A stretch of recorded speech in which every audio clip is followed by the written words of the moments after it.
Well, it all kind of started out with Acid House. Do you know what I mean? The whole ethos behind it was Acid House, and before that, you know, what a lot of people forget was there was a rear groove scene in London that was in warehouses. It was like Norman J, Judge Jules used to play funk. People don't know that, man. And Trevor Nelson used to be called Mad as Trevor. And this was the mid '80s, and that was the start of the whole warehouse kind of vibes. That warehouse movement. Yeah, it was. It was a warehouse movement, man, and it was like that whole thing of word of mouth. You know, there weren't no mobile phones. There was no flyer packs. There's no flower packs. There was nothing. There was nothing like that. It was all on the streets. Pirate radio stations sometimes. Pirate radio. Pirate radio was a big part of it.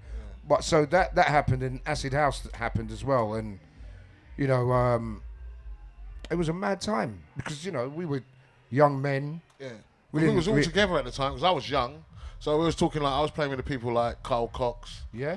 Like what's it? Keith Suckling. All these guys that obviously when I was young I used to listen to these lot when I was about 17, 18, just getting into Acid House.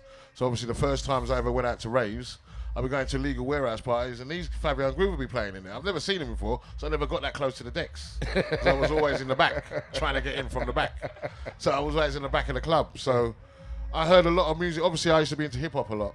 So I think it was about 86 I've gone to Carnival and I was with Cutmaster Swift and Pogo and these guys, their little crew. And then someone told me about there's this crazy music people are playing around the corner. And a lot of our people from the ends, from Forest Gate, was there. So I've gone round, and obviously after we packed up, and I've heard this music, like 4 to the floor stuff. And I couldn't understand it until someone put a tune on and it had a breakbeat behind it. And that's when the light bell went off in the head. Yeah, right. This is what I want to be into. Yeah. Because it was completely different to what I was listening to before. It's a bit faster, but I could catch the vibes, and I was catching the euphoria of everybody on the rooftops in the Notting Hill. And that was it. From that day, I was straight away buying Acid House. Yeah, the first tune I ever bought was a tune called Mysteries of Love. A house tune by Mr. Fingers. Oh shit, yeah, I remember that one. Yeah, it was a big tune. That was a big tune, and that was the first tune. And I went to my local record shop, which was Red Records in Brixton, and they always used to load me up with hip hop tunes. And I remember I bought My Melody by Eric B and Rakim that day, and it was a bad tune. And he went, "Yeah, listen to this thing. It's called Mysteries of Love," and I weren't really that interested. He was like, "Yeah, it's house thing," and I was like, "Yeah, whatever." And I bought it home, and all I was interested in was the Eric B 12. And then I just saw it, and I just thought, let me put it on. And I just like, yeah, this is all right. And then I was good friends with a guy called Colin Dell, who's like a techno DJ. And we decided, you know, he was really into house. And also another thing people got to remember, a lot of it came from the gay scene as well.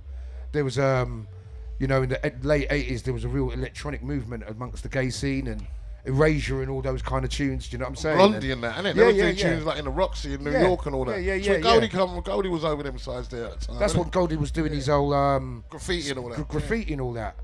And my first Acid House experience was Spectrum, which was at Heavens. And I remember we went down there. I wasn't old enough to go there, by the way. I wasn't old enough yet. Yeah, he was an embryo when all this was going on.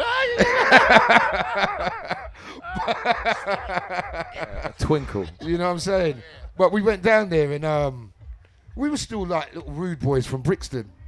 So I went down there with Groove Rider, and we couldn't get in. And the only time we got in was 1:45. And the bouncer felt so sorry for us. He just like, you know what, get in, come in. And we walked in, and I had on a trench coat. You know them days. I had a trench coat on, and we walked in, and I just remember walking through, and I saw Paul Oakenfold. And it was like the first time I saw DJ as like a god kind of figure, because he was on this high platform, and there was these lights, and people, everyone was facing him, and he just had them hypnotized, and I was just like, Jesus, man. This is what it. You want to do? Yeah, it just took me straight away. Yeah. But I've had that version, but mine was different. I was in East London, and it was a crew called Hypnosis. It was Rob Atkinson, Lyndon C, Mr. C, and they had this club called Dungeons. And the first time I've ever gone into this place with my friends, and I've seen Rhythm Doctor play, and that's the guy I lived up to, because the way he used to mix was it Yeah. mixing one tune and he'll take the EQ out of one Right, and yeah, have the yeah, other on. So yeah. you'd have the other bass line of another tune, and it wasn't that. And the way he blended, and he was the first guy I ever heard French Kiss.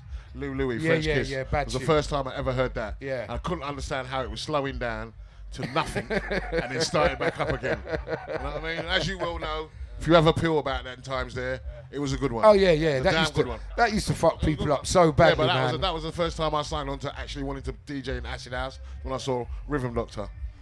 Mixing And that. it was a real time for turntablism, wasn't it? Yeah, it And was. so- Oh yeah, yeah. But for real, you know, that's another thing people underestimate. The most important factor in dance music is techniques, 1210s. Because if it weren't for that, I remember back in the day, I used to listen to Kiss FM, and we used to mix by having 2 tape cassettes. But there wasn't no pitch, so you used to get in beat for about literally a split second. I You know thought, what you're yeah, talking man, about, I'm you know." mixing. Do you know what I'm saying? And then techniques, man, it just changed the whole game, and it's an underrated part of music. But you know, after Heavens, I went to Legends, another kind of club in Old Burlington Street, and I heard Derek May and those guys. Paul Oakenfold was more kind of Balearic. These guys were Detroit techno. Detroit techno was a massive influence on everything. And I saw these guys, and they were kind of like 3 black guys from Detroit. And you got to remember as well, in the 80s, everyone was like live musicians. That's where it's at. You know, this music ain't going to catch on because it's got no soul. And, you know, Kraftwerk and it's very cold music. Do you know what I'm saying? These guys were putting pads on stuff, putting funk vocals in it. And it just blew me away, man. And so what was that then that managed to still retain that same sort of repetitive energy that this dance music had, but the soul, where was the soul coming from? Do you know what? I think a lot of it, the soul was coming from, these guys were coming from funk. Detroit and Chicago, you know, all these guys were soul boys. Yeah, they were. And so they weren't really, they were into the minimal thing, but they wanted to infuse it with a little bit of flavour. You know what I'm saying? So if you listen to even Acid, the first time I heard Acid, I just thought, what the fuck is this? Yeah. This is just just the noises and shit. I was like, and so like when I was seeing my mates in Brixton and that, old soul boys, they were like, what's happened to you, bruv? I was like, well, what do you mean? Like, you're playing devil music. What the hell? What is that music? That's what it was called, devilish. They was calling it devil music. And I was like, yo, and I was bringing a few guys down to the clubs, and all they were interested in, it was like, where does the promoter, where does he stash his money? I was like, look, calm down. Just seriously, that used to happen all the time. So I was thinking, I can't bring these Brixton boys into it. And then slowly but surely, they kind of got into it. Yeah, man. But, you know, the early days, it was, people got to remember, there was only 20, 30,000 people anywhere into this music. The Americans used to come over and they just could not believe it. Raves and 30,000 people and stuff like that. You know, I done Energy, and I remember coming on after Carl Cox. It was 5 o'clock in the morning, and I just looked out, and there was 25,000 people. You got to remember, this is no proper organisation. These people didn't really know what they were doing. It's an illegal party. All of word of mouth. No phones. No. Paint a picture. Where are we? Is it, what are you looking at? What's around you? Well, it's just, you got to remember what they used to do, because we used to know some ticket sellers, and so they kind of hooked us up because they sold the tickets for the party, and they got the heads up on where the venues were. And on a Friday night, they used to just scour the M25, and they used to just break into a man's field, kick his door off, and just set up sound system. So when we done Energy, I remember the guy who owned the field. He just came down at 7 o'clock in the morning. He's walking around, people pissing in these bushes and all that kind of stuff, and people off their heads, and he just stood there like, what the hell is going on? Never think, what am I going to do? Well, he couldn't do anything. There's 25,000 people. Yeah. How can you get rid of them? The police didn't know what was going on. They used to just stand around. There's everyone running around in bandanas off their nut. And then people weren't off their nut back in the day. You know, it was the first time ecstasy had just come in. Yeah. Acid had just come in. So it was alien to the government, to the police. So instead of trying to shut it down, they tried to control it. They tried to control it. This is after about a year and a half. And the criminal justice bill, but that's another story. Yeah, that's another story. That's another story completely, man. But you know, I grew up on those stories. My older sister was going out to those raves, the M25 raves, and she used to dance a Rat Pack. She was one of those people on the stage. Right. Yeah. And I always remember just being so like, you know, the stories were so captivating. It sounded like another world, and I actually feel like festivals are trying in some way to recapture that. recapture Of course, that, money. of course. That You know what I mean? you know, that was the whole thing. When it got moved back into clubs, that's why we just thought it was going to be over, because we thought it's the joy of being in a field and it's a The lovely fun of day. getting there, And the fun of getting of there. meeting people on the way, en route, that you've never met before, and we're all going to the same place, but none of us know where it is. So, you know, it's one of them ones like, Yeah, I remember one time we were driving down. We was driving through someone's field, and then someone went, "Do you know where you're going, mate?" And I was like, "I don't know, kind of." Then when it's literally 10 minutes later, there was about 200 cars. There was a convoy. We were leading the convoy. We didn't know we were going. We were just driving around in a circle. So there's 100 cars driving around in a circle, and then all of a sudden you look, and then you see a little laser. see a little laser You see coming a out of the light sky. coming And there out it the is. sky, and you just And you just head follow towards it. You'd follow the light, there you go. and you'd find it. It used to take hours, man, but Biblical. nothing's gonna ever recreate that, Yeah, because you got to remember it was the start of dance music. What this is now. Yeah, everything. It was the start. It's the And it was premise. fresh. No one knew how long it was going to last. We didn't know. We didn't know. We didn't know I at remember all. Groove Didn't used have to a be clue. like, "So what are we going to do?" We're living for the moment, innit? Yeah, yeah. Living Groove for the was- next paycheck. Yeah. And then the money thing as well. Yeah. At Sunrise, they used to have 30,000 people there. I used to get paid £30. And I never used to. We was like, yeah, do you know what? We Just made glad to be playing We in made front of all some these decent people. money tonight, bruv. Do you know what I'm saying? We could buy 512s with this. And seriously, man, it never crossed my mind. I was just having a blast, and I was just thinking, I'm young, I'm just living life. This ain't gonna last for too long, so just run with it. Yeah. Amazing. Well, just to let you know, two things really. Firstly, I'd love everyone at all points to feel engaged and to feel free to just ask questions and fling a hand up. And if you've got anything, please do. But also, we've actually got a music man who's going to be telling this story through his audio as well. Yeah, through audio, because, you know, rather talking, I thought I'd play your music as well, so you can He understand just where we loves come playing from. music. Any I love given playing fucking music. chance, Lucky he's really. Yeah, I out. love playing music. Yeah, I really do. I really do. All right, so But that's the thing, you know. Before Randall plays some tunes, we just wanted to play tunes, and that was the long and short of it. There was no financial. I Gain, weren't sitting nothing. down thinking, you know what, I'm going to make a career out of this. I'm going to be living in. We were just kind of like, you know, this. We just love playing music. Yeah, because when I was on the pirate radio station, I used to do 10 till 12, and I used to have the one to give out all the meeting points where all the raves was. You know, centerfolds. And that's Right. when I first met Fabio in Rocket Club. He went to me, "You used to be on the radio at 10 to 12, innit? We used to have to listen to you to find out where we're going." And I remember you telling me that. for So real. Yeah, man. it was a mad time. You know what I mean? I used to just get loads of flyers come in, and they say that's the meeting point. Say it on the radio. So between 10 and 12. My set time on Centerforce, Centerforce Radio it was about 88.3. I think it was the first pirate radio station that actually stayed on for 24 hours for 6 months, 7 days a week. It stayed on that long before it got raided. Yeah. And then when they got raided, that's when Fantasy FM come along, That's right. and they took over. And it wasn't about who was on the longest. The longer you stayed on, the more true. people you got Yeah. to generate. So I think we was on for about 2.5 years before the Fed started hitting us hard, and then they went to Fantasy FM. But Fantasy FM done something better. They got Astoria as a As a kind of- rave, yeah. a rave event. So they had Fantasy FM. Then they had Astoria nightclub, which they had for about 2 years. And Yeah. that's where Hype and DJ Rap first got their first DJ sets, where everyone could focus and go to somewhere to actually see these DJs instead of on the radio. So they Yeah. took it a stage further. And so, what year was that then? That must have been the Centerfolds was about 88, 89. 88. So that means, it was about 90. And them lot must have come on. It must have been like 90, 91 that they went into Astoria and was doing Fantasy FM and all like DJ Hype. Right, so we're in Astoria, all right, and we're walking in. We just managed to get in. We paid the money to get through the door. Okay, yeah. And what tunes are we going to be hearing through them speakers there? Oh, right. For them stickers there, them times there, you'd be hearing tracks like this. Debbie Malone. Yeah, Rescue Me. And So it's we got used, the we, used to, break we used to beat get as these well, didn't it? promos. It's the funny thing, we used to get promos come to the records to the station, and there'd be finished copies. Really, what now? You'd be surprised to get that, but finished copies like this with labels, with barcodes. So it was all like proper finished off music. So this was the type of stuff we was listening to. A bit more harder than this, and go harder. But also, you know, it had the break beat, Yeah. which became really important. You know, like people forget Conga Natty, who was then Rebel MC. You know, he was Double Trouble, and there was this thing called Hip House, which was house with the break beat. And that was the early imprint of jungle. And you know the vibe, you know, houses fall to the floor, but with jungle, it's a different step. So we just noticed there was just a different vibe when the breakbeaty stuff came on.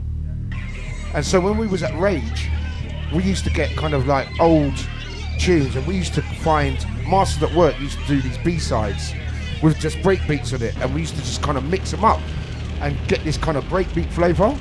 And we just used to notice that the crowd used to be in a different vibe, man, with that breakbeat. It ain't that kind of monotony of the fall to the floor, it's the kick. So it had a different step to it, man, and it was kind of like, that was the way we were going with the music, man, away from maybe the Chicago and Detroit. Very shit. naturally. You know what I'm saying? Yeah, and yeah. onto the kind of breakbeat stuff. You know, What are we listening to, by the way? Just quickly. We're gonna do, Hip house. Yeah. yeah, this was Silver Bullet. Yeah, man. Silver Bullet, yeah. So these type of things there we used to be listening to. We go through something else. You know, also Carl Cox used to play. Yeah, he used to play. He used to play hardcore, and he stopped playing hardcore because I remember we played at a place called Dreamscape, and Groove Rider used to have all the dubs, always. Yeah. And I remember Carl came on after him, and he came up to me and he was like, "Fab, I can't do this no more." And I was like, "What do you mean?" He was like, "You lot got all the tunes, I'm not getting the tunes." And I was like, "Really? I think I'm gonna go and play house." And I was like, "All right, good luck, mate." Do you know what I mean? Now he's got 3 houses. Do you know what I'm saying? He's got a house in Ibiza, house in Australia.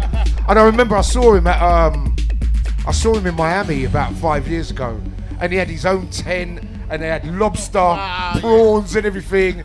And I walked in, and he was like, "Do you know what? You nearly stopped me from being in this place, you know." Because I was like, Nearly made you a postman. you know what I'm saying? And because I said to him, "Carl, look, you know, come on, man." He was like, "Nah, you know, Groove, I can't keep up with you guys, man." And then he just went off, and then about a year later, it's kind of, but you know, Carl was always a don. Carl Cox was always an amazing DJ. But it was about 90, 91 where there was a fork in the road, where we all changed. Yeah, for real. Because the breaks, a lot of artists like Dot Scott were getting samplers, and we was making our own sound, innit? We started to make our own like sound. Instead of listening to Detroit, we wanted to make our own sound. And so as you were doing that, right? So as you said, okay, now we're gonna try and separate a little bit more from the straight fall to the floor. And you were using obviously these hip hop influences, which for me is amazing to hear actually, because you can hear the soul and the funk breaks, and I know that it originally came from that Amen Brother by the Winstons, didn't it? Yes, right, that's for real. That sample there. That was a main catalyst for a lot of tunes. But it was just a sample on a sample pack, right? It wasn't anyone going out there to go and It find was just a sample, but it is still one of the most amazing breaks. Yeah. And I done a whole thing about I done it on Radio 2 actually about the Amen break and how it's significant because the word Amen and worship and stuff like that. And the Amen break is the most amazing break. You put that on any tune, innit, Rans? You put the Amen break on any tune, and it just kicks it on. Yeah. And this one was made in our record shop in the underground for our friend Lenny D.I.'s just before he went to jail. We just got this tune out, and first tune we gave it to was Living Dream. And we started giving it out to you lot. And it was Groove when he played it in Rocket Club for the first time, and I actually heard it on a set. Right. And I thought, oh, this tune sounds all right. And then we took it to Brian G was working for what was the company? was he working for Warp? Or one of these rent companies. I think it was. I can't remember. It was up West End, and we took the tune to him. Nah, that's not gonna make it, mate. So he actually blanked it, and that's the worst. Brian blanked it. Yeah, we always wind him up about it. You know what I mean? Because he blanked it. He said, "Nah, it's not gonna work." So we took it. We just pressed it up. Fuck it, press it up, and we put it out. And then obviously we just waited for the comeback, and the comeback was this. And the only downfall was Lenny was in jail, and we wanted to do PAs. Typical road man, isn't it? Do you know what I'm saying? Goes, man, but this tune, for me, is the blueprint for jungle. Yeah. Because it when the break kicks in, and it's got a kind of garagey vibe as well. That's you can why play this tune anywhere. Zed and them lot are playing it now. Yeah, for real. Put it in Because the set, it's original template. it's the thesis, man, for everything. So bad tune, man. Yeah, Lenny the Ice, man. There was a good time that was. Because we didn't know what we was doing. We just had a record shop, and because we had a pirate radio station, and it got broke down, and we just wanted somewhere we could just buy records, and then he just made these tunes, and we set up a label, and then the Amen was strong. The Amen just kicks it. It just makes it a different tune. Did you buy this record? Did you buy this record? You buy this record? Oh, alright. He bought this record, fam. But yeah, the Amen just kicks it, man. But then, you know, the next thing we're going to talk about is moving on to, you know, how significant this guy is with Paradise Club. Because trust me, I've got to tell ya, he absolutely ruled. I've never seen a DJ take over a club and rule. They had 6 other DJs playing in there and no one really gave a shit. Because everyone was waiting for Randall to come in, because he done this mixing thing that Andy C, I remember used to go in there and I used to see Andy C when he used to have a mullet, right? And he was giving everyone white labels. Remember, I used to have a mullet. He came up to me one time, I was like, what's this guy looks like he's some pop band reject, man. And he came up and he was like, you alright, Geese? You alright, Geese? You alright, Geezer? He was like, I got these couple of tunes. But Randall used to come on and he used to just shut up and he used to just sit down there and just watch him like that. Yeah. Because Randall came on and was doing this mixing thing that I've never seen anything like it. And he used to have people come from all over England to watch him play. One time we had UB40 come down, right? My friend was tight with UB40. So they asked to put him on the guest list, so they blanked him. Swanee, they blanked him. So Swanee rang me and gone, Ran, they don't want to put us on the guest list. I went, shut up. Look at the UB40. So obviously I told Chris. So Chris, UB40 went, I thought he was winding us up, Ran. Yes. So we're playing, and next minute you see UB40 coming up and then invited us to their concert. And we was there, all there, like flipping backstage, but so many people passed through from the Spice Girls. Everybody was just like, they just tell us like they're on the dance floor, like rocking out. Yeah. And we just didn't have a clue because it was so dark we couldn't see them anyway. It was so dark in there. For real. Raving it out, innit? I remembered, you know, the night I came down to Paradise Club, I think the Spice Girls were there. It was either that or Metalheads, and I saw Emma Bunton. It was Metalheads. And I saw Emma Bunton, and I said to my mate, she's staring at me, you know, bruv. Boy, I might have to go and chirps it. And he was going, bruv, she ain't looking at you. She's not looking at you, cuz. I was like, all right. Yeah. But I wish I did and see what happened, you know what I'm saying? Yeah. But, you know, we had a few sliding people, doors and shit, man. Yeah. Who knows, man? You know what I'm saying? And one time I think it was Metalheads at Hoxton Square. We Goldie told me the people who used to do hedonism I think they was in there all dressed up in their doctor's outfits, trying to drum people to come down to probably you got the wrong people coming in here, man. You're really gonna go get dressed up in like shorts and that and go in your dance. These people want to hear some music. But we had so many different types of people that you know, came there down. were celebrities, and I remember Groove told me the best story ever. He said he was in Metalheads once and he was walking through and he tripped over some geezer and he went, oh sorry mate, and he looked around and the geezer was just kind of like that and he went, oh my god, it's David Bowie. It was David Bowie. Yeah. Remember that? Yeah, David Bowie was sitting on the floor off his nut in Metalheads and Groove Rider tripped over him and he went sorry, and he looked around and he was like, hang on a minute, On the floor. and he went over to Goldie, Goldie, right, tell me something. Yes, he was. I think I just saw David Bowie off his nut on the floor in the corner. Because because the week before, I think it was the week before, I've gone up to Goldie because he's living in his flats in St John's Wood, Tower Block. So I've just gone upstairs and I've knocked on the door and he's obviously massive, comes out, always comes, right boy. So I've walked in there and as I've gone in, I can smell, Goldie don't smoke too much. Yeah. But it was stinking of fags. And I've gone in the door and said, God, who's fucking smoking like that? When I see him now smoking with David Bowie in there. Like, I'm just like, all right. I mean, the words can't come out. All right. I just was in the council estate, innit? And we're just chatting. And we're just chatting about shit. And I'm just trying to, at the time, I wish I had a phone nowadays, but I would have been screenshotting everything. And my social network media would have blown up. But yeah, crazy times. And another time, I'll tell you about this, is between us, but we don't tell anybody. Right, just keep it between us. I've gone up to Goldie's house now, he's got me PlayStation, innit? Right. So I've gone gold. I want my PlayStation. I want to play my game. So I'm gonna go in your room. He goes, don't go in my room. Don't go in my room. As I've gone in the room, I can see these little eyes like that on the bed. And when I realised it's fucking Bjork, innit? Fucking in bed, bro. So I ain't gonna start it out, right, fam? So what I done, I just gonna, all right, darling, let's just come and get me the iPhone. I just gonna, he's like the door like that. And I go, that's the honest truth. Honest truth, man. She's up behind the sheets like that. Just come in. Picture it. That's the truth. Yeah, that geezer, man. He always put it on us. But yeah, we've had some people pass through. But look, that You know was, what I mean? you know, it's a good example of how impacting that music was, wasn't it? And how revolutionary it was. Yeah. Do you know, I'd love to, because I grew up listening to both of you in a lot of different ways, through tape packs and going to raves, and Fabs, what you're saying about Randall's mixing, I really bought into that straight away That as was well. a design because I think it was back in the day. Obviously, my friends used to scratch a lot, and I wasn't really good at the scratching, so I used to learn how to beat mix. And obviously, my brother used to play football for a professional team, and when he left for Sweden to play for a team, he left all these old records. So me and my friends started to set up a little sound system and a little sound. But obviously, as the era was going on, I was listening to Acid House. I always wanted to do like gimmick mixes and do little things, so I learned how to just use the pitch. So as Acid House came along, that's how I done my sets. So I used to just like blend stuff and just blend it in and EQ out from watching Rhythm Doctor and all them guys. So I had a little idea of how to do it, and I just kept that same format.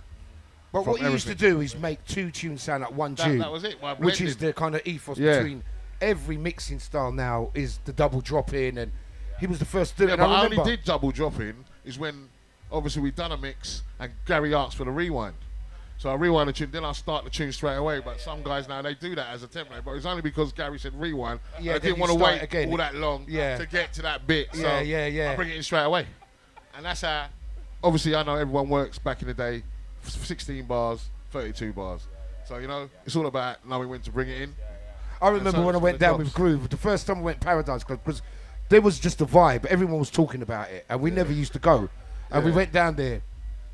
I think Randall came on about 5 o'clock in the morning, and everyone was just waiting for him to come on, and he just walked through, and it was like Michael Jackson. It was like Michael Jackson walking through. Do you know what I mean? Like, and I did have the and he came on, and he just like for 2 hours, he smashed it. And when we was going home, there was just silence in the car, and then Groove dropped seriously. This for about 20 minutes, all the way to Brixton. And he dropped me off, and he went, yeah, that was all right. He went, yeah, it was all right. So I went in, right? He's a hard man to please. He's a hard man to please. He's a hard man to please. So I went in and I tried, I'm not joking, for about 13 hours to do this kind of mixing. I was just, every 10 minutes, I was like, fuck, it ain't happening, man. And I was just trying and trying and trying. It never used to happen. But, you know, it was a real moment. It was the art of the pitch, because not everybody made tunes perfect. Everyone wasn't quantized tight.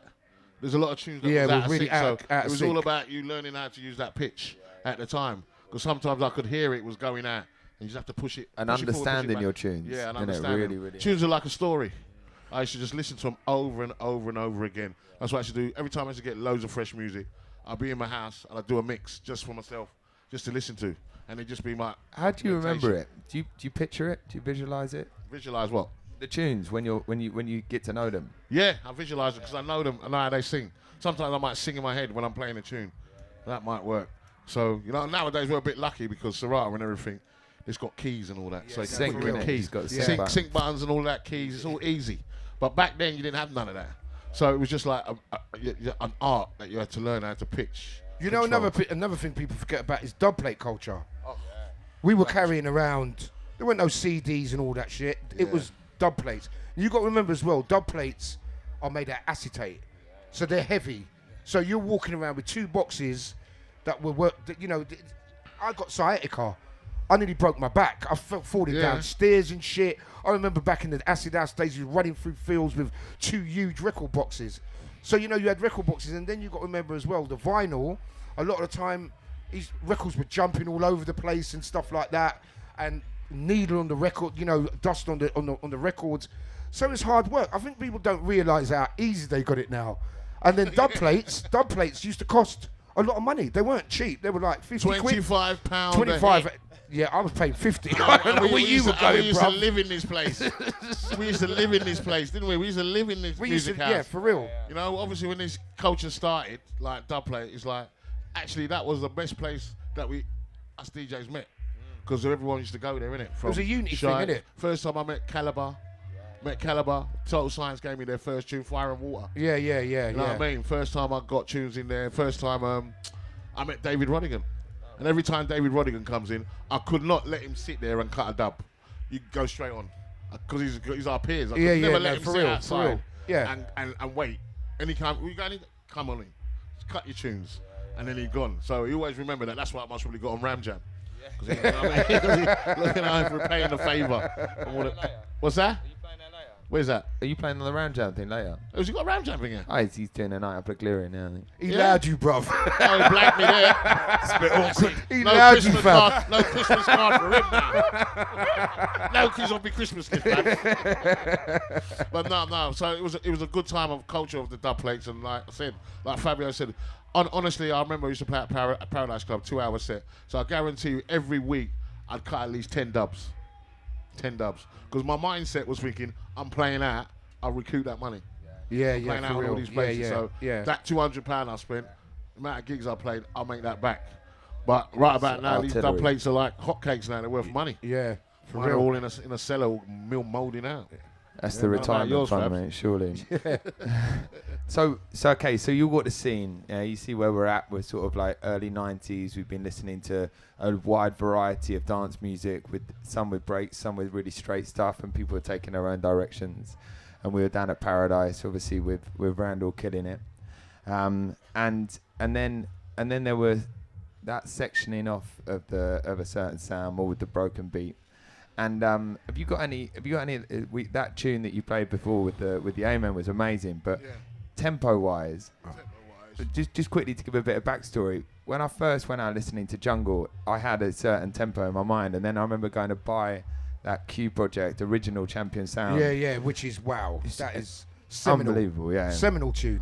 The thing that got me was just how slow it was, and so because I've been used to listening to it there, it really made such an impression on me, and in a way it didn't have the same energy. But how come that huge tempo shift came in, and sort of how did it develop within the music? Well, you know what? When it speeded up, the funny thing was, I remember I brought my sister down to a gig, and she was into the early jungle, and when it speeded up, I remember I saw her, and she was just dancing way too fast to the music. I was like, what are you doing? She was like, because you don't dance on the beat, you dance on the half beat, right? And when I used to go to America, people used to break dance, there'd be break and wear dancing, there'd be themselves out battles after going on. doing all that. There'd And be like, battles no, you going don't on dance the like dance that. floor.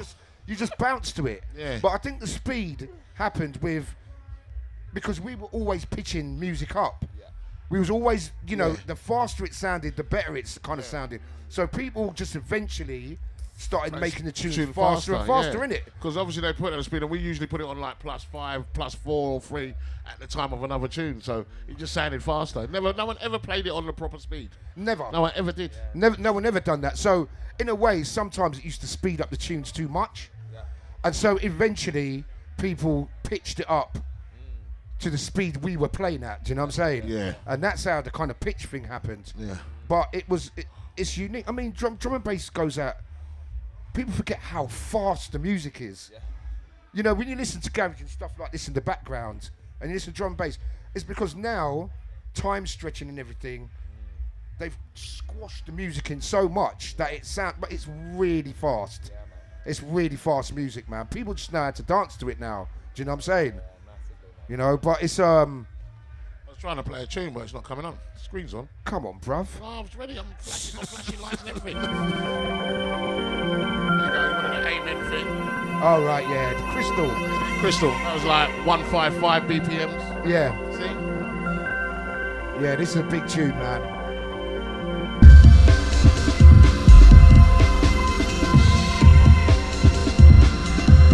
This sounds slow, bruv.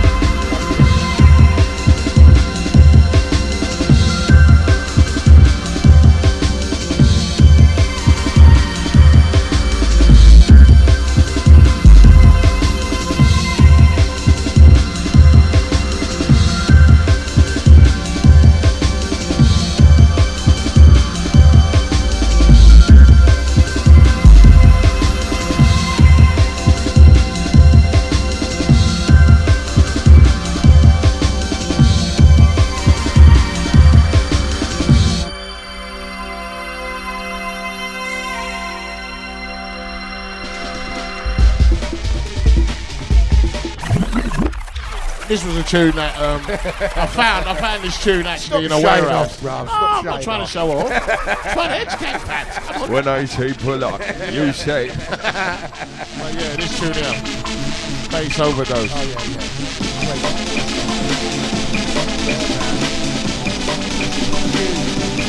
Yeah, this is a tune that used to trip out Goldie and all of us. I found it on a B-side, played it 8 o'clock in the morning and that was it, signed on.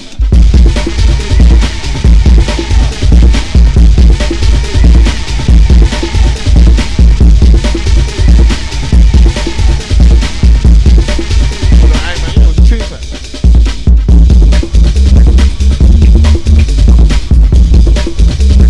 It was about 1991. 140. Yeah.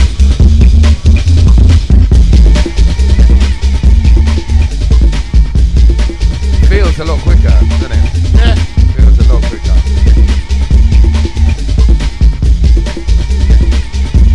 Always got to have a good breakdown.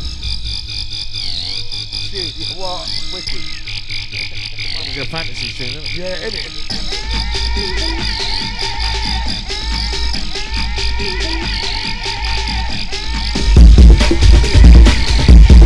Got the castle around the field.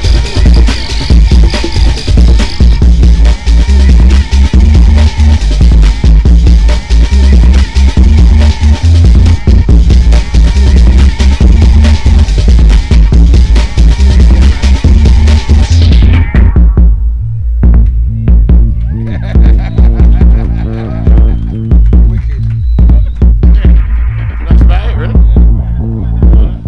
Wicked, man. Big up, man. Jesus. So it's starting to take the same shape that we could probably would recognize it today, and I think a lot of people that come to festivals, to come to Outlook, 18, 19, 20, 21-year-olds, you know, they'll just have one experience of or one definition of what they think jungle music is. Yeah. And I wouldn't be surprised if their definition was M-beat. Do you know what I mean? Oh, yeah, yeah, Or you know, or the ones that really made it into the overground. Yeah. And so it might be nice, if you're up for it, just to spend a second about when that sort of massive shift happened. So when it was an underground thing, and there were these underground specialist communities working, you know, separately and together to contribute, and then how that did suddenly just turn into. Well, it was the majors, innit? Because they saw they could make a pound note out of this. Because they could see that there was an underground scene, there was people going to parties, and there was a lot of heads. And all they could think about is, well, how can we make money out of this? So obviously they started shelling all of us independent guys with loads of money, trying to sign us up. And like, you know, at one point some guys were working, they were on 9 to 5, next minute they've got 30 grand to play with. Yeah, I remember. So it used to blow people's heads off, innit? You know what I mean? Yeah, when we started Speed, which was like intelligent drum and bass, me and LTK. Yeah, that's what they used to call it. Yeah. I know. That is such a wank name, man. You know what I'm saying? Intelligent, but I don't know who came up with that. I've got 5 GSEs. I know. But then there was a real backlash against that because people thought we were trying to be kind of bougie and like, what you trying to say? What you think you're better than us? But it weren't really about that. And you know, when we started doing Speed, we done it in the Milk Bar in the West End. So a lot of people's like as well, what you doing in the West End, man? Like, you know, this is underground shit. Like, don't. But you know, the thing is, what we wanted to do, we didn't want to go overground, but we had this music that we just wanted to play it in a nice spot. We just wanted to play it in a nice place, and people weren't because it was so mellow. You know, Bookham's this cosmic, like all using all these jazz samples. You know what I mean? And I was into the funky thing, so we just decided to do something together and. You know, and that kicked off. That was. Yeah, that was. You didn't expect that, did you? You didn't even expect that. Didn't see that coming. Just turned out one point and, oh my God, Fabs, this place is rap. Because we started on a Monday night and it didn't work. There was like 5 people in there and we just thought, nah, this ain't gonna work. And we thought move it to a Thursday. And then after a month, there was like 200-300 people outside the club, and you could tell the record company people because we used to just spot the ponytails, innit? You can see them. With ponytails at the they back, just stood out. You're just thinking, what are these 55-year-old wrinkle-up man doing in the party? And they were there just kind of like... Scoping out the music, you know, trying to catch a scoping, vibe, yeah. like grooming people. And it was, you know, it was quite annoying because you can't, you know, once that... we're all working class guys. And they were dangling carrots. I mean, they were giving people crazy deals. I remember Goldie, when Goldie had I think was It was Warner Brothers No, it first was was when after him. Fotek got married. Rupert, yeah. Yeah, when he got married, I remember Goldie turned up in a. What did he have? He had a Merc, innit? Yeah, the Mercedes, yeah. Groove turned up in a Cosmos, Porsche. yeah. Source Direct turned up in a Ferrari. Mans was just turning up. These are guys that the year before had Ford Fiestas and Golfs and shit like that. And everyone was just pimping. Do you know what I'm saying? But, you know, the carrot was dangled, and after a year, everyone that got signed kind of got dropped because you couldn't sustain what they wanted. You couldn't do it. They didn't know what they wanted. They just didn't know wanted what they that wanted. vibe. But obviously, Arthur wanted to keep it deep, and they wanted him to go overground, put And some you can't vocals pay on for it, that. mellow it out. And it just couldn't work because, you know, they were putting them in with acts and it just weren't working and stuff like that. And, you know, the sad thing is, you know, the cycle just keeps on happening. And every single big music, and that's why I worry about, that's why I'm glad the grime guys are keeping it real, to be honest with you. Because a lot of them have seen the mistakes other genres have made. You know, even garage, which thankfully has come back around, but that got destroyed by the record companies. Got completely destroyed. You know, they took all these guys and just turned around and went, oh, we want you to make tunes with Kylie Minogue and stuff like that. It's like, bruv, it ain't going to work. So, you know, it was, drum and bass was lucky to escape that phase. And then in 98, garage happened. Yeah. And we thought we had big problems then. Yeah, innit? because it seemed like we was being taken over. You know, it's like we would go to the clubs and the garage room would be more busier than the drum and bass room. And there was no girls in the There dance. was no girls in the dance. There was They no used to go, what you got in that sausage factory, right? yeah, gonna go and play in that sausage factory. I remember I went twice as nice for the first time, and all the old jungle girls, They was all in there. they were all in there. And we was like, oh my God, all them no, girls, all them Chris girls, man, they've all gone over to garage and they're all doing all that and Getting dressed up, got champagne and bottle going, oh buying yes, up and well, all you know, that. this music's much slower, it's much more my kind of thing. And I was like, come on, man. And then drum and bass went quite dark. Then you had the Wormhole, Ed Rush and those guys. Yeah, when they put that album out, the Wormhole. Oh, that changed changed the game. That flipped the And, script. you know, but then it became very male. It became a real male thing. And garage became this real, like, you know, suave. Everyone was dressed up in Machino and that, innit? Do you know what I'm saying? yeah. And, you know, but the great thing about this music, you know, it's gone through the Prodigy era when everyone was going, oh, it's bonehead music, and Mixmag did a whole piece on it, saying it was dead. It was dead, it was They rubbish. said they dissed us. Yeah, You know what I mean? they dissed And us. you know, we've been through so many phases where people are going to say jungle drum and bass is dying. But people got to remember, the thing is about jungle and drum and bass, if you love it, it never leaves you. If you truly love it, it doesn't leave you. Yeah, Do that's you know what I'm saying? 100%. It's, you know, it's always there. And even if you go onto other genres, people always tend to come back, don't they? They I always always do. say it's like, you know, we're having a kid who goes off and wants to run away from home. You're like, all right, cool. I know you're going to And be he back comes in a back for couple of Christmas. days. He comes back you for know, you're going Christmas, to be always. back at Christmas, and Yep. you're going to want to live in the house again. You know what I'm saying? And you just know. But then at the same time, you know, producers are producers, and if they want to explore, themselves if they and want to branch off, move on and do other that's things. fine, man. And that's why I never diss any producers that go and do their own thing. That's why Rupert will go away and like every now and again he'll slip us 2 tunes. Yeah, Fotek. Yeah, Yeah, he'll slip us 2 tunes he'll and set always- everyone going mad thinking Yeah. he's coming back. No, for He ain't real. coming back. No, he ain't He coming back. No, He- not full He's time. doing scores for like Fox Records and sitting in the Academy Awards like on the 3rd row. You know what I mean? That's But how the great tight thing he is as well, a lot of people that were involved in drum and bass have gone on to massive things. You know, I saw Trenton yesterday. Shut up. Yeah, he was here. Yeah, He was here. we're Trenton. Trenton was here. He was now He Giggs' used to manager. manage my band. Oh, really? For real? Yeah, he's the manager of your band. Yeah, he used to he's the manage- one who managed Goldie. But We'll get Goldie- onto that Goldie- later. We'll get onto that later. Yeah, Oh, yeah, yeah, that's another Trenton. story. Off air kind of thing. We love you, T. Yeah, yeah. Mate, so everyone, please do feel free to throw them out. But it sounds to me like there was a vibe, quite a not a controlled environment, but quite a sort of liberal environment that you could communicate, you know, in a certain way, Yeah. musically or face to face or down at the cutting plant or at the record store. And then the moment that the heavy investment came in, it kind of almost just a madness, and it created this whirlwind that then sort of was taken. And was there how were you able to maintain the sort of the love and the heart, and was that compromised at any stage? Well, I think it might have been compromised with a few people because a lot of crews was going through rifts and disagreements at the time, and then a lot of people started branching off and doing their own thing. you know, certain artists, you know what I mean, started doing their own thing. And it was hard because, you know, we'd be in our record shop and we'd be hearing loads of people getting deals. And obviously our main man goes, so why aren't we getting a deal? And we'd get a deal and my pal would mess it up. So, you know what I mean? It was like, and then we'd all fall out. You know what I mean? When it was just a sad thing when, if we would have had, if we were been patient and been all grouped and we could have been doing things. But like I said, there was a lot of things going on. Like I said, offers was made. And when you get the offer, you make a tune and they keep on asking you to tweak it. Tweak it until it was just watered down. Yeah. And some people just went with it because they didn't care. They thought, boy, I ain't going to get this money again. I'm going to just do it. Yeah. You know what I mean? But I just said, if you're going to do it, own it. Where's So that? we can do it, own it, man. Yeah. When they were saying tweak it, what were the essential differences they were trying to find? They were just trying to make it for a mainstream, basically. A bit more accessible. More accessible, you know? I think they were trying to I take... don't want to hear blood clotting on the dance on the sample. I don't want to hear that. I don't want to hear that. I don't want to hear that. They don't want to hear that, do they? I want to hear blood clot. Hear that blood clot tune. I don't want to hear that. It's true. That is true, man. Especially when your mum's cooking in the kitchen, that's coming on the radio. Blood clot. Sniff, hear that. I don't want to hear that. I don't want to hear that. So they try and water it down and obviously bring vocalists in and Yeah, pals you know, be just listening make you going, work "Oh, with no." kind of people that... Yeah, even Goldie went there one time with that Spaceman tune, innit? What's that? Remember that tune, Spaceman?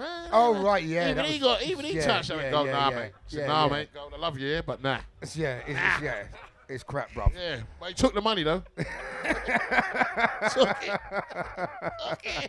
But you know what? Goldie was a very important... He's a very important moment in our music because not only the music, his personality. You know, he took drum and bass. He was the first person to take it onto a higher level and become a household name. Yeah. And his personality, his music, the guy was a genius. The first time he time stretched, which was like, instead of having a Mickey Mouse sound, making everything in time and in key, you know, he was the first person to do that. He learned that from Mark Mack and 4Hero. He learned that from Mark Mack, from the 950 4Hero, sampler. and Time stretching on that. So once they got into that, I used to call him the guys with the white coats. When I used to go into the room in the studio and that. And obviously I think it was when he done Terminator. Terminator. So he'd rang up Groove first. Groove didn't respond to him. So he rang me and I was just driving home from a gig. So he was telling me, you need to come to Camden. I've done something. You need to hear it. I said, all right, Gold, let me go home and sleep. No, you need to come now. He says, no, I ain't coming now. I'm going to sleep. I went home, came back to Camden, and I walked into this room in this venue behind Camden. The studio was amazing. I've never seen a studio like that because it was only like, what was it, 91? 91. I've never seen a studio like that, like big ass speakers. These guys are they must have been up for 3 days. High as kite. They're standing and you got to listen to the tune, but he wouldn't play me the tune first. He wanted to break it down. He says, I've taken 4 tunes, 4 breaks, and made it into one. So he told me the whole story before he's put this tune on. And then he's put the tune on, and I'm listening to this thing, and I'm hearing, obviously he's told me he took in Terminator from the movie and all that. So when I've listened to this tune, I've just gone out of the room and I've rang my pal and gone, fucking hell, I've just heard the shit. Yeah. Game changer. And obviously, since that day, it was only me, you, and Groove had this dub plate. And we had it for about a year, innit? Yeah, that's right. We was the only ones with this tune. And you know, when I knew he weren't on yet, I knew I could play this tune. So it was that. And when he said, I've learned out the time stretch, but keep it in pitch. Yeah. So it's like the time stretching, so you could mix it. So I could mix it. He said, make sure you can mix it in shit. Yeah. That'd be a good one too. While Randall's doing that, one thing that came to mind was, how were you at that time when there was big popular music, popular records being made out there? What were you following? Was it liquid funk, liquid soul type vibe? Yeah. Were you then really branching off into that direction? Do you know what? I'm a soul boy, so I've always had that in me. I've always thought I'd try and bring kind of soulful shit to but then you have tunes like this, and it doesn't matter what you're into. You know, when Groove first played this to me, I thought it was a bad tune until it starts going. In a minute, you can hear the time stretch. Yeah, when he's got the breaks and he starts pitching the breaks up and down. It's just like insane, man.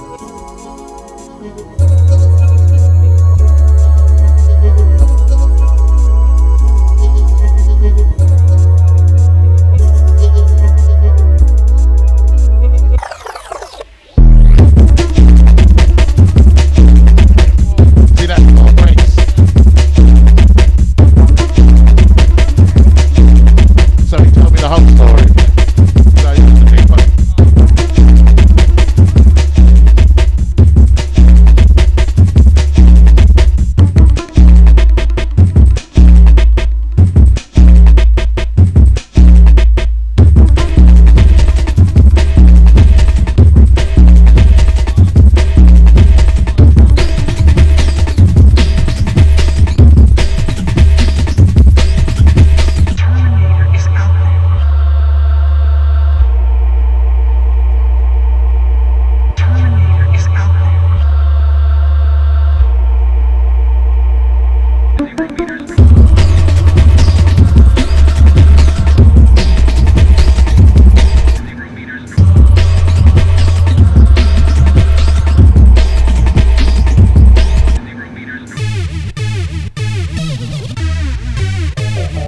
just to let you know, that sound came from Frequency. I played the tune Kiss the Sky, where that was like a reinforced imprint, that stab sound. So I played the original. I remixed it from.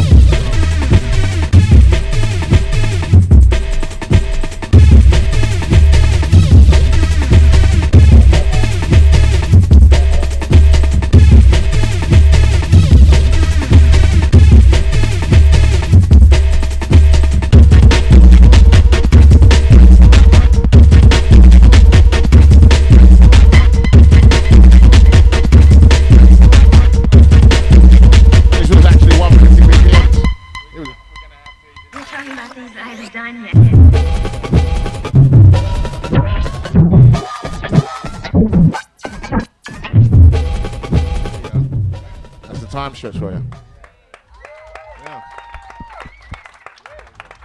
Yeah. As soon as that got released, Hype had 2 of them and he was cutting the arse out of them cutting the arse. He was. I always remember that at Rocket Club. He had 2 of those. He was cutting away at it. Could play the tune again. The beat juggling now. Yeah, it was beat juggling. Hype was straight on that. Yeah. Right, so basically we've got about 10 minutes left. I'm really, really sorry, but we've got other talks coming on afterwards, which we have to make time for. Line up, bruv. Come on, overtime. Let's call it a lock-in. Let's lock it in.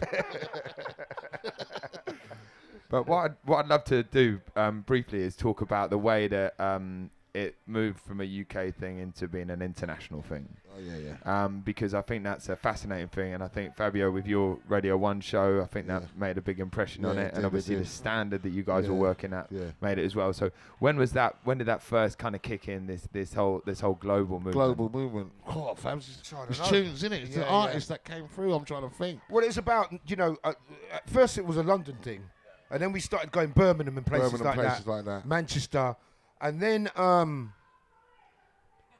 Canada were into it from a long time. We was going to Canada a lot. Canada had a big scene. Like, we was playing in warehouses, like, with one side of the warehouse would be us, like Mixmaster Mike from the Beastie Boys. One time I was playing and Eminem was next door in the warehouse playing. That's when he first blew up. I remember when he first done his first album. Like, we was DJing, me, Hype, Shy Effects, and in the next warehouse next to us.